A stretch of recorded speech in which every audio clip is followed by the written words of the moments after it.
Kia ora fellow travellers and welcome back to Budgeting Borders. Sorry for the long wait, but I'm sure you all know that times are a bit tough right now.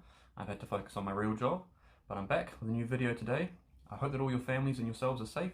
Let's get into the video.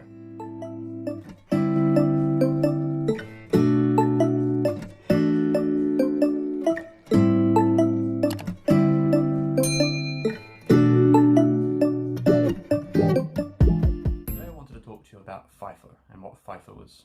Now FIFO stands for Fly In, Fly Out. It's a job where you fly to a remote location. It could be in the middle of the desert on a mining site, could be to a solar farm, could be to an oil rig offshore, could even be to a different country. But you fly somewhere to work for a couple of weeks and then you fly back to the city that you're from and you have a week or you have some time off to relax. For example, I work a 2-in-1 swing, is what we call it, where I fly away to a remote location in the desert. I work for 2 weeks on a mining site and then I fly back to my city and I have a week off and then I just repeat, and that's what we call a swing. There's many different ways to get started working in FIFO in Australia, and it all depends on what you want to be doing. You could be a truck driver, in which case you'll need your truck driving license. You might want to be a builder or a construction worker, then you'll need to get your white card and other construction licenses, like you're working at heights or you're working underground licenses. You might want to be a blast technician, someone who drills holes in the ground and puts explosives in and they blow a big hole in the ground and that's how they actually pull out all the ore. You need a few different licenses for that one. It's a pretty intense job. That's a good place to go if that's what you're wanting to do. But the best way to get started, if you've never had any experience working in a mine site before, is to start as a utility worker. Now, a utility worker performs all sorts of different customer service and hospitality roles. You might be working as a bartender, you might be working as a receptionist or an administration officer, you could be doing kitchen work, like as a standard kitchen hand, helping out the chefs. You could be a housekeeper, going around all the rooms, cleaning them, refreshing bed sheets and things like that. Or you could be on the actual mine sites themselves doing cleaning. There's all sorts of different work that you can be doing. But the best thing about it is it's really easy to get into because you don't need experience. All you need is a few different licenses. For example, you might need your RSA license, which is your responsible serving of alcohol. And this just lets you serve alcohol in Australia. You'll need that for bar work. Another one you need is your safe food handling certificate. This is just a short online course. It takes about 20 to 30 minutes. It's usually free and it just teaches you how to properly handle food safely. These are the two basic licenses that you'll need for a utility worker. You also have to have your driver's license most of the time, depending on where you're going to be working. And you're also going to need to be able to pass a drug and alcohol test. But these things are really simple to do, simple, easy to get, really cheap. You don't really need much to get started. And once you've got that, you can try and find some work as a casual or a full-time utility worker on a mine site. And that just gets your foot in the door. That lets you get some experience on the actual mine sites or working FIFO, and you get to see what the FIFO lifestyle is like.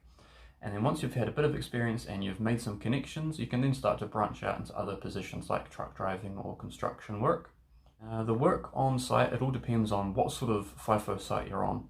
So most of my experience has been on mining sites, but you could also be working on a solar farm, you might be working on an offshore oil rig. There's different places and they all have different sorts of lifestyles and work styles. So I'll tell you about my experience on mine sites. In general, it is a fairly tough job. There's a lot to do and it can sometimes be a bit overwhelming. Now when you work FIFO, you'll be working the whole time that you are away. So for me, I work a 2-week swing like I mentioned. I work every single day for that 2 weeks. And I work for between 10 and 12 hours every day for the whole 2 weeks. It sounds like a lot of work, and it is.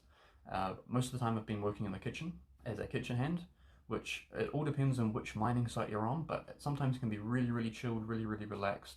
You can be working with a really good group of people and there's lots of people to share the workload, and that's a really great situation. You could also have the complete opposite, where you're working on a site where you've not got a lot of people to support you and you've got to do a lot of work by yourself, and that can be really tough. It all depends, like I said, on where you go. There's so many different mine sites in Australia. I think I've worked on maybe 5 to 10 different mining sites since I've been doing this. Most of my experience have been positive. I've only had 1 or 2 sites where I've sort of said to myself I would never go back to that site before. Most of them have been really good. The people that I've met have been really awesome people, made some really good friends. It also depends obviously on what job you're doing. So if you're working in the kitchen, for example, you're going to be inside for most of the day, and inside you've got aircon. Whereas if you're doing housekeeping, you're going to be walking around outside the camp all day long for 10 to 12 hours in between 30 and 40 degree temperatures, sometimes even more. And if you're not a fan of the heat like me, it is not fun. It is extremely hot and it is very easy to get burnt and to get heat stroke. You get dehydrated very, very fast. You need to make sure you're drinking lots of water and eating healthy, because it is very easy to become unwell because of the temperatures. But if you're the sort of person that's used to that sort of heat, if you come from a hot country, then you're probably not going to have much of a problem. If you're doing a job like bartending work, that's pretty fun. You stand behind the bar and just serve people drinks all day long. It's not super challenging. If you've ever worked in a bar before, you'll know what it's like. And again, it all depends on what sort of site you're on. If you're on a really big site, sometimes you're going to be really busy working in the bar because you're going to have lots of people coming through and you've got to try and keep on top of that. But if you're working on a smaller site, maybe only 100 or 200 people on site, it's going to be pretty easy. You're not going to get a massive rush of people the whole shift. You might have a couple of hours where you're really busy, and then the rest of your shift you're sort of trying to find work to do, mopping floors and just cleaning dishes, just to keep yourself busy basically. Now, I haven't had any experience doing truck driving or any construction work on mine sites, so I can't really tell you too much about that, but from what I've heard, it is tough. If you're doing an actual physically demanding role on a mine site, it's going to be really difficult, especially like I mentioned, the heat. Trying to lift heavy objects and dig holes, for example, in 40-degree temperatures is going to be difficult. Work is pretty well regulated. They've got a very high safety standards in Australia, and especially on mining sites. PPE, or personal protective equipment, is very important. Every single mine site you're going to be required to wear usually long sleeve shirts, long sleeve pants. You'll probably always have to wear a hat and some sort of safety glasses, and construction steel cap boots. And wearing all this gear can be really hot, and it just adds to that temperature that you're going to be dealing with already. Once you've done your 2-week swing and you've worked really, really hard for those 2 weeks, and then you get to finally fly home and you have a whole week to yourself where you don't have to do anything at all. You can go chill out at the beach, or you can sit inside all day and watch Netflix. It's completely up to you. It is very rewarding. So the work, it's tough, but it is definitely worth it. You get paid fairly well. For example, I think like the minimum pay wage you're going to get as an entry-level utility worker is going to be about $25 to $27 an hour, which is similar to normal work in the cities. But because you're going to be doing 12 hours a day, you're getting lots of overtime pay, and you're working weekends as well. So you're going to be making a lot of money from your 2-week swing. I'll go more into the pay and how much you can make and how much you can save a bit later on. But that's just a general overview of what working on a mine site in FIFO was like. If you're working FIFO in an oil rig, I've not done it myself personally, but I've done a lot of research into it because it is something that I would like to do. It's very difficult to get into, and it is very expensive to get into.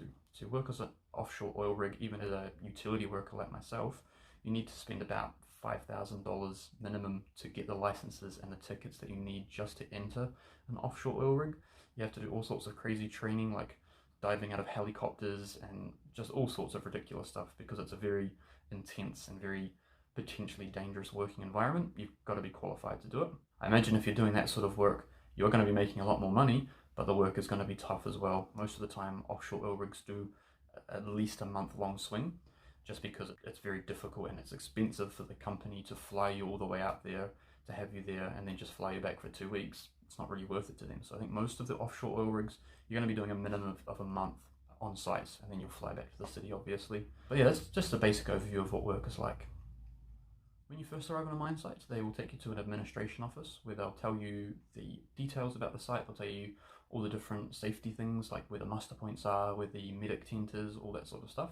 They'll give you a room, which was also known as a donga. I don't really know where that word comes from, but you'll hear that word a lot. It's basically a small little room that's got usually a single-sized bed. You'll have like a little table and chair. You'll usually get a TV, a little mini fridge. Sometimes you'll get a tea and coffee making station, and you have your own private ensuite, so your own bathroom and your own shower and your own toilet. They're not big, but they're pretty comfortable. They're big enough. They're usually nice. Every site's a little bit different, but they usually follow the same sort of design. You also have AC in your room, which is good because it gets obviously very hot in your rooms during the day. If you turn your AC off during the day and you come back after a 12-hour shift at night, your room is going to be boiling. So make sure you leave your AC on when you go to work. I know it's not very environmentally friendly, but if you're doing this sort of work, you're going to have to just deal with that. Once you've been given your room and you've chucked your bags away, they'll usually have someone that'll take you around and give you a tour of the camp. They'll show you where the kitchen is, they'll show you where the bar is, they'll show you where all the different amenities are. Most sites have at least a wet mess or a bar and a recreation room and a gym. They're usually the 3 standard things that you'll get on every single site. Doesn't matter what size it is. The gyms might not be very big depending on, again, what size site you're on. The smaller sites, they usually have smaller gyms with not as many exercise bikes and things like that. When you're on a bigger site, some sites often have tennis courts, or they might have a basketball court or even a rugby field. And on the really high end, big fancy sites, they've even got like golf courses.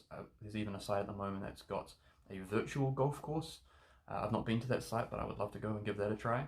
You even get swimming pools on some sites, which is just really good. You know, when you finish a really long day at work and it's 40 degrees and you just want to cool off, you can go have a quick swim in the swimming pool, which is great. So once you've had your little tour and you've seen the whole site, you'll be told what you'll be doing for work. So if you're a FIFO utility worker, you might not know what you're going to be doing until you arrive on site. Your agent, if you're working casual, will usually try and tell you that you're going to be in a kitchen, for example, or you're going to be in the bar.